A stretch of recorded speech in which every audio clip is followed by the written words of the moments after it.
Hey guys, how are you all guys. आज बात करते हैं कि हमारे CA CS CMA के अंदर रैंक लाने का बिगेस्ट सीक्रेट क्या है। पता है कि रैंकर्स की रैंक क्यों आती है हमारे प्रोफेशनल कोर्सेज के अंदर, आज उसके बारे में बात करेंगे। सबसे पहली चीज मैं 1 बाय 1 स्टेप बताऊंगा, तुम्हारे को ये मैं लिख के दे रहा हूं, अगर आपने स्टेप फॉलो कर लिए ना आपकी डेफिनेटली रैंक आएगी and you will love it, और ये टिप्स आपको बहुत अच्छे लगेंगे। सबसे पहला टिप जो तुम्हारे CA CS CMA की रैंक लाने के लिए ज़रूरी है वो है हमारी इंटेंशन। बहुत बार तो ऐसा होता है, पहला पॉइंट है, बहुत सिंपल बता रहा हूँ, माइंडसेट। हमारा माइंडसेट जिसको बोलते हैं, हमारे में बहुत सारे बच्चों की रैंक इसलिए नहीं आती क्योंकि हम ही नहीं चाहते। दिल पे हाथ रख के सोचना, जब हम लोग तैयारी कर रहे होते हैं ना अपनी पढ़ाई की, तो हमारे मन में पता है क्या आता है, अबे साला हम रैंक लाएंगे इंडिया के अंदर, हमारे आज तक हर स्कूल में तो नंबर आए नहीं 80% हम इंडिया में रैंक कैसे लाएंगे। तो आधे लोग तो अपनी रैंक को अपने आप ही अपने मन से पीछे कर देते हैं, ये सोच के कि हमारे बस की नहीं, हमारी तो रैंक आएगी नहीं। तो जिन लोगों ने अपना माइंडसेट ही बना लिया कि उनकी रैंक आएगी नहीं, तो कैसे आएगी। पहले तो आपका माइंडसेट होना बहुत ज़रूरी है कि हमारे को रैंक लानी ही है।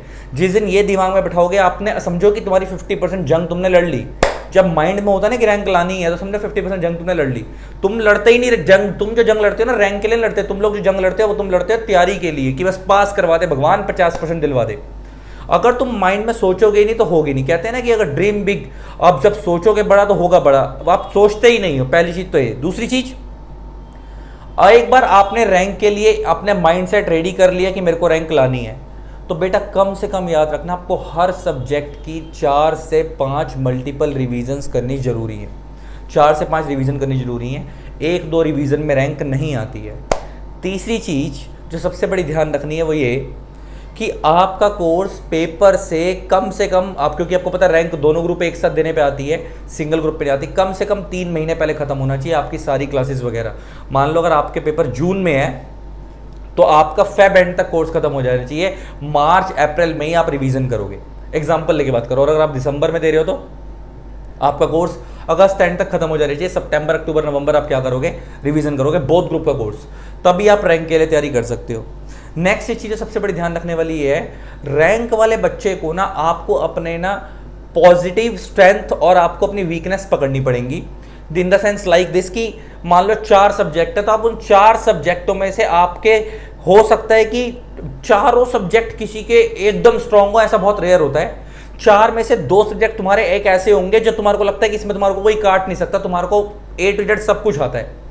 तो उन सब्जेक्टों के अंदर टारगेट रखो 85 to 90+ का, उनके अंदर आते हैं, प्रोफेशनल कोर्स में नंबर आते हैं।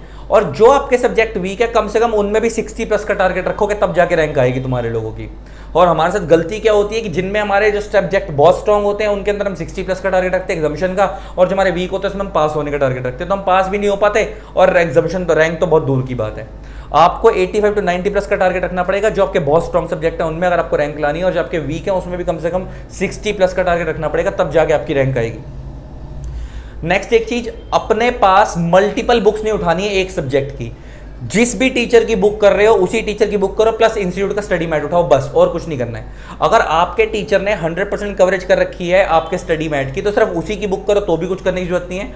और अगर आपके पास, आपको लगता है कि आपके टीचर की बुक में कंटेंट कम है, आपको लगता है एक बार स्टडी मैट रेफर करना, सिर्फ वही रेफर करो। ये नहीं कि 10 ऑथरों की बुक लेके बैठ जाओ।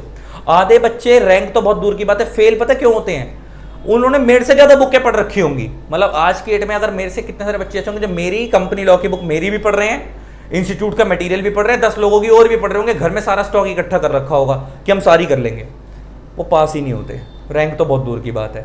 तो ये हरकत नहीं करनी है। आपको सबसे बड़ी चीज ध्यान क्या रखनी है कि आप लोगों को अपने टीचर की बुक पे पूरा ट्रस्ट करना अच्छे से, प्लस आपके जो स्टडी मैट है एक बार उसको रेफर कर लेना, गो थ्रू कर लेना। नेक्स्ट एक चीज, अपनी राइटिंग स्किल्स को इंप्रूव करना। जो पेपर के अंदर आता है, मतलब जो भी पेपर के अंदर कर रहे हो, उसको करने से पहले उसको वेटेज का ध्यान देना कि उसकी रेलेवेंस कितनी है।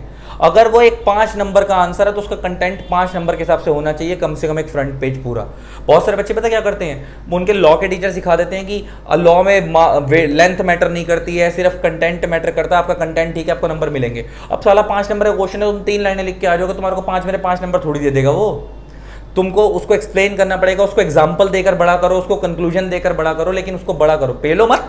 लेकिन उसी को for example this then conclusion this करके उसको बड़ा करके आओ, ताकि उसको 5 नंबर के हिसाब से उसकी शक्ल लगे आंसर की कि 5 नंबर का है।